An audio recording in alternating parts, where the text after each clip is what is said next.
Ahojte, dobré ráno, dobrý deň, dobrý večer. Zavisi u koje doba dana gledate ovaj video. Danas ćemo vežbati čitanje. Želim da vas podržim da zaustavite video u svakom trenutku da biste mogli sami da probate da izgovarate ove reči i da pročitate ceo tekst. Dakle, prvo ću ja pročitati jednom, a onda pročitajte vi. Da biste bili sigurni da ste dobro pročitali, pustite ponovo ono što ja izgovaram. Naravno, sve ovo možemo da vežbamo i kad se vidimo. Ideme na to!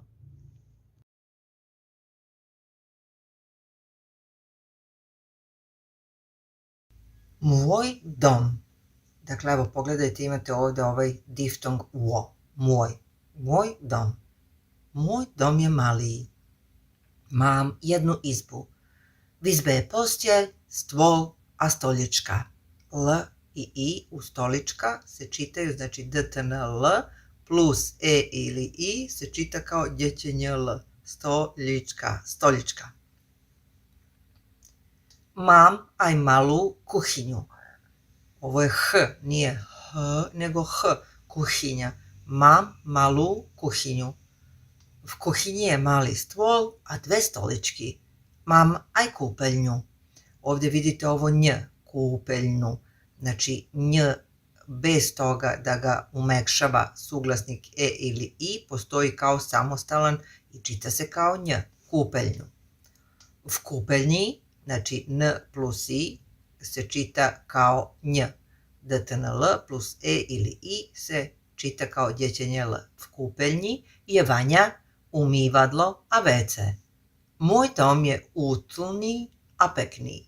Som šťastný v mojom dome. Môj kamarát.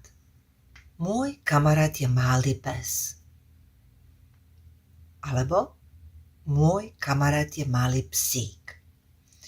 Sad ovdje ima par stvari, dakle ovo moj kamarát je, naravno ovdje treba space između kamarát i je. I sad mali pes, mi u srpskom nikad ne bi rekli mali, rekli bismo mali pas, zato sam i stavila mali pes, ali ne bismo rekli mali psić, znači nego bismo rekli samo psić, jer se to smatra pleonazmom ako bismo rekli mali psić. Mislim, zašto mali kad već psić označava da je mali. Međutim, u slovačkom jeziku je potpuno ispravno reći mali psik, mali psić ili mali domček, mala kućica, i oni vole da koriste te deminutive, pa je to ispravno. Dakle, moj kamarat je mali psik.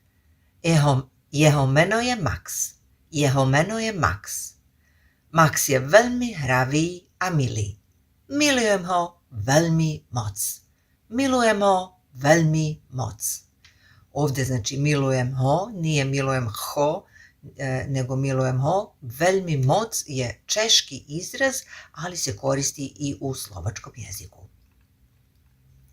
Moja škola. Moja škola je veľká a pekná. Mám veľa spolužiakov a učiteľov. Učím sa čítať, písať a počítať. Škola je miesto, kde sa stretávam s priateľmi.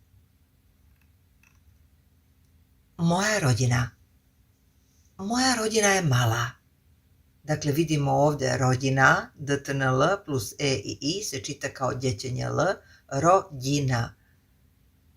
Moja rodina je malá. Mám mamu, oca a brata. Mama varí dobré jedlo. Otec pracuje v kancelárii. Brat chodí do školy. Spolu sme šťastní. Moje jedlo. Moje obľúbené jedlo je pizza. Pizza je veľmi chutná. Mám rada pizzu s paradajkami a syrom. Keď jem pizzu, som šťastná. Oblečenie. Mám veľa oblečenia. Mám 3 trička a 2 košele. Tiež mám červenú mikinu. Vyberám si oblečenie podľa počasia. Moje zvieratko. Mám mačku. Jej meno je Mimi. Mimi je malá a roztomilá. Rada sa hrá a mačká. Mimi je moje milované zvieratko. Moja hračka. Znači nije moja hračka, nego moja hračka. Mám obľúbenú hračku. Je to medveď. Volá mu Teddy. Teddy je mekúčký a veľmi milý. S Teddy som vždy šťastný. Môj výlet. Môj výlet bol do parku. V parku sme sa hrali a piknikovali. Videli sme kvety a zvieratá. Bol to skvelý deň. Moje leto. Leto je moje obľúbené ročné obdobie. V lete je teplo a slnečno. Chodím na pláž a kúpam sa vo vode. V lete mám veľa zábavy. Vedeli ste, že na vytvorenie gombíka je potrebné také rovnaké množstvo energie ako na vytvorenie hradu? A že jedným malým pohybom prsta podporíte rast tohto kanálu? Stlačte subscribe. A ďakujeme, že s nami vytvárate nové synaptické cesty. Pokračujte.